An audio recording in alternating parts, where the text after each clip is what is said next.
Hey everyone, I'm Ultima456, you're the Ultimate, and welcome to a brand new Let's Platinum for Evoland, the Legendary Edition, on the PS4. So Evoland is a game that came out a little while ago, and it was something that I was always interested in and never got a chance to play it. Luckily, with how things worked out in the past few weeks, I did get a chance to play it and I really loved it. And so I thought I'd share it with all you guys. Before we get started, I know that a lot of you have been expecting Sekiro, and that is still in the works, but it's going to take me a little bit longer to get that ready. And so I thought that Evoland would be a good kind of thing to put in between, because it is a very short game. It's really quick, and it's I think I mentioned it in the in Resident Evil 2, but I said it's a very important game, and I still stand by that. I think it's such a great idea for a game, and I think they pulled it off masterfully. Quick thing, there's no options in this game, so the sound is like exactly how it's going to be. I did do a quick bit of testing. I left the settings pretty much exactly as I did on Resident Evil 2, and that seems to be perfect, but the sound in my ear is quite loud, so I had to just take out my earbud to actually be able to communicate, but the rest should be fine.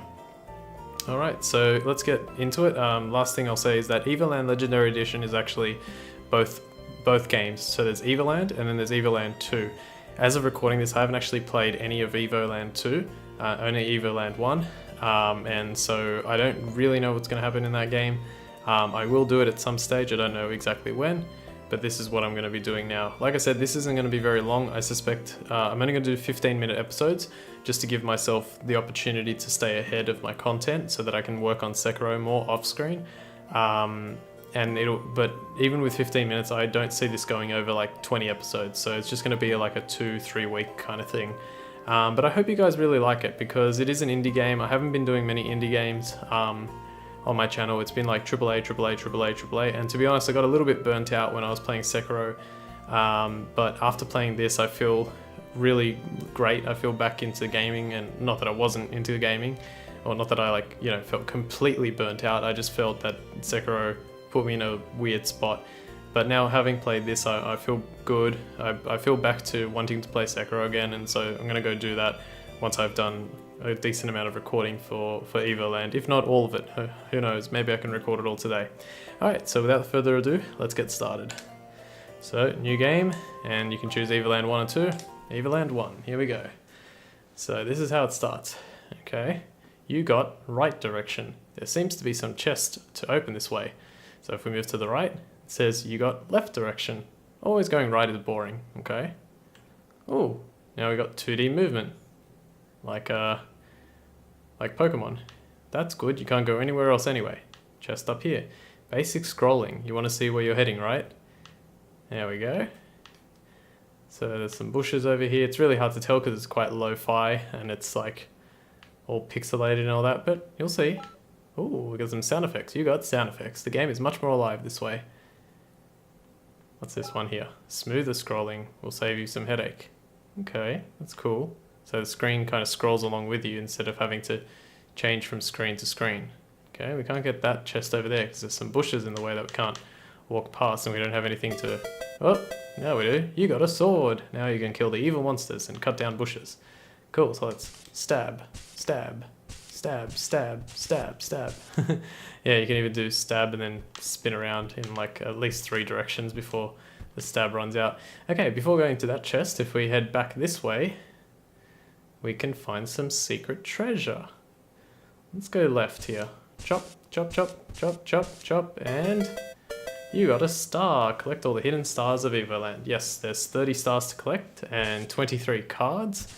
I'm going to be getting all of them. This one, actually, I missed, I don't even know if I got this the first time. And even when I knew the game really well, I think I kept forgetting that. You got the card Octorak, a new card to play Double Twin. Double Twin is a card game in this game. It's very simplistic. You'll recognize it immediately if you have played the Final Fantasy series. And we'll get into that more. You got monsters, be careful not to touch them. That is a very good piece of advice, because right now we die in 1 hit. We don't have a life bar. If we get hit, that's it. You got music. Evoland tune, topping the charts since 2012. So it was about 2012 or 2013. What's this? This looks interesting. Aha, you got save points, an evolution that changed gaming forever. It certainly did. If you're a gamer from the, or if you were growing up in the 90s like I was, memory cards were something, and if you don't know what memory cards are, then, man, you missed out. We got another star and the bat card, and let's walk around here now. What's this one? Ooh, we got 16 colors display. Hey, oh my god, color! So yeah, as you can tell, essentially what's going on is we're evolving the game around us. We're going through like the ages. Okay, nothing down here. So gaming, started such a long time ago from, it's widely regarded that I think Pong was essentially the first game. I think I remember hearing that it was actually a different game, but it's, for the most part, it's widely regarded that Pong was the first game ever created. But be careful here with this bat, and moves in diagonals. Got him. Be careful, because if you die, like I said, you go back to the beginning. So, not a big deal. Okay, 2 rocks that we can't do anything about. Let's go up here. Another save point. So the game is starting to look a little bit more pretty. Very quickly, mind you. What's this one here? Oh, another star. Very good, very good. Another chest here. Oh, we got the storyline. Evoland, a short story of adventure video games evolution. After centuries of peace, an ancient evil has finally resurfaced to threaten the world of Evolandia. You are one of the few remaining members of the Order of the Dragon Knights, whose purpose is to travel the world to help the needy and fight evil. Those centuries of peace clearly mean you haven't had a whole lot to do recently, but it looks like business is picking up again. Okay, and I'll skip that now. You got storyline. This plot is so deep and rich. Yes, if you want a game where there's like a lot of trophies very quickly, Evoland 1 and 2 has got you covered. There are a ton of trophies in this game. 256 colors display. It's almost like real graphics, isn't it? Yeah, so that's pretty cool. I don't want that bat wandering around, but I'll try and leave it alone for now. Okay, what is this? You got sign panel. Luckily it seems your hero knows how to read these signs. Got him. I wonder if it does that little... Okay, no. This path is reserved for agile adventurers. I'm not... we're gonna go down this path very soon. We can't at the moment, we're kind of blocked off. I'm not really sure exactly what that means, because agile, I'm pretty sure means quick, right? Able to move quickly, like spry almost as well. But I don't know what they're talking about there. I'll talk about it again in a sec. The access has been blocked by the dimensional stone. Try the path to the east. You got free movement. Oh, okay, maybe it's because we got free movement. So now we have free movement, we're technically more agile and we can... Ah, I see, because, yeah, I get it now. So you step here and then you step here, so you can't get into this part technically. I don't know if agile is the exact word that I use, but fair enough. Alright, there's a block here and there's a chest there, but we can't get past that block yet, so I guess we'll have to get something else. So this is very... obviously this game is going to be absolutely chock full of references to video games over the years. It's actually one of the things that I absolutely adored about it. We're fighting... I can't remember their name, but they're from Zelda. You got path unlocked. Killing all the monsters will sometimes help you in your quest. That is absolutely a Zelda trope. You got inventory. Here we go. So we have a sword. We have something that looks like a bomb and something that looks like a bow. And in the top left hand corner you can see we have 3 out of the 30 stars and 2 out of the 23 cards, and no gold sadly. Oh well, that'll change soon. Oh, we got the overworld. Exploring the world is always nice, but beware of random encounters. Yep, so now we're fighting monsters in a different way. You got turn-based battle. Let's change to a different fighting style. Here we go. So we're fighting an Emok. I don't know what that's supposed to be a reference to, if anything. We don't know our name yet, but we did win. Hooray, 50 gil. Let's do some exploring around here. Nothing. What about down here? No, that's pretty much where we came from. Let's fight another Emok. I was hoping to fight a different enemy actually. Come on, I can get this Emok. Where's the... Kumi is backwards. It looks like a backwards word, but I can't... If anyone knows, let me know, because I know some of them, and I'll point out the references that I do know. You got Mode 7. It looked really gorgeous when it was introduced back in 1990. So some games that use Mode 7, God, gosh, Seiken Densetsu. Here's some slimes, very common enemy from the past. They have exactly 12 health. If you get a roll of 12 on your damage, which is highly unlikely, you can kill them in one shot. If not, then you'll need at least 2. I think it's a bare minimum of, a maximum of 2. And I'm trying to think, yeah, Seiken Densetsu used it when you traveled like on your dragon. I never played that game, but I saw someone play it on YouTube. Yeah, this is our inventory now, so we get kind of like a little weird splash screen of our character there. HP 27 out of 100, 8 attack, no defense, interestingly. Oh, we entered a new area. I actually wanted to see something here because this area is about to change very quickly. Let me save. Is there anything else in this area?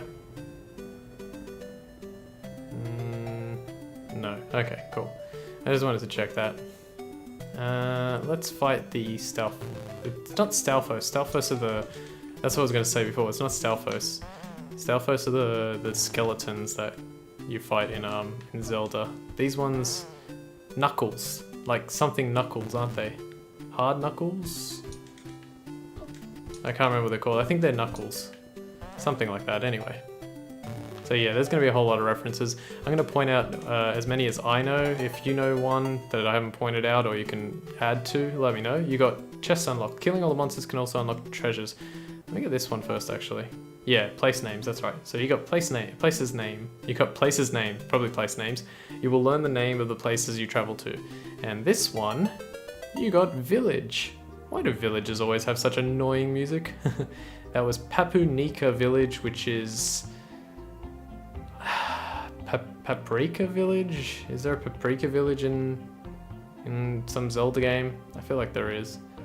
I'm sure it's a reference to a Zelda game, I think that one. I mean, it could also be Final Fantasy, but I'm not sure. You got enter houses. You can now freely invade people's privacy. Hooray, let's go. What's this person got? You got innkeeper. A nice bed is waiting for you at a decent price. Let's look at this stuff here. The Legend of Kefka's Ghost by village people. Local tales, I guess. So Kefka was the boss of Final Fantasy VI. Village people were a band. I don't know if they have any relation to that sentence there. 1001 monsters to kill in one shot by Chuck N for the hardcore adventurer. So Chuck Norris there in one shot. That's pretty cool. Even like references to Chuck Norris. I don't think there's anything else here. I always like to check just in case if I missed something. You found a potion. Forgot that was there actually. I think I found that on my first playthrough, but then I didn't really check it later. Oh, what's this? How to Save the World with Hero's Crystal by H. Sakaguchi. I don't think I'll need this. Is it like Hironobu Sakaguchi, I think? Like one of the main guys that did Final Fantasy? I can't remember. I'll leave a note. If it's at Mind Fight by A. Zephyros. Doesn't look like a very fun read. That I'm pretty sure is a reference to Hitler. His book Mein Kampf, which I think is life. I think it's my life. I think that is what it means. If it's not, there'll be a thing on the screen. Let's not worry about that just yet. We're almost out of time. What about here? Okay, we can enter another thing. What's in this one? All your chests belong to us. Lost in translation, I guess. Okay, this one's an obvious one. It is a mistranslation in an old game. I can't remember the name of it. It'll be on screen. The original line was all your base belong... Well, I don't know what the original line was, but in the mistranslation of the game that people who speak English got, I guess it would have been released in the US, it was all your base belong to us. Very common meme nowadays. But not many people know exactly where it's from. How to cook an emuk by KFC, yummy. So an emuk is a chicken. Don't think, oh, it's an emu, okay. Emu with a K. I was gonna say the only thing I could think of is like an Ewok, but it's not, unless there's a reference in Star Wars to Ewoks being like chickens or something like that. I can't think of what it would be. You got shopkeeper. You can always spend your glizz with that guy, not gills, glizz. And here you can get a 50 gil, or 50 glizz I should say. And I think that's it. You can buy some stuff here. But sorry, the National Sword Association does not allow us to sell weapons to children yet. The National Sword Association. How pertinent. Okay, let's leave it here. There's gonna be a house. Anything here real quick? No? Okay. There's gonna be a house that we can't open. It says this door is locked. Maybe there's something in there. I don't think we can ever unlock that door, but we can get in there in a bit. Enter the well. Be careful, it's very dark down there. No, not yet. Okay, we'll leave it like this and we'll start here next time. Alright, so that was episode 1. I hope you enjoyed it and I hope you watch the rest of it. It's not going to be very long, so nice bite-sized content for you guys. Like I said at the beginning, I'm working on Sekiro as much as I possibly can so I can get that out to you guys. We'll see what happens in the coming weeks, but yeah, I hope you enjoy this in the meantime. So if you want to thank... I want to thank you all for watching episode 1 of Let's Platinum Evoland Legendary Edition. My name is Ultima456, you're the Ultimates, and I'll see you next time.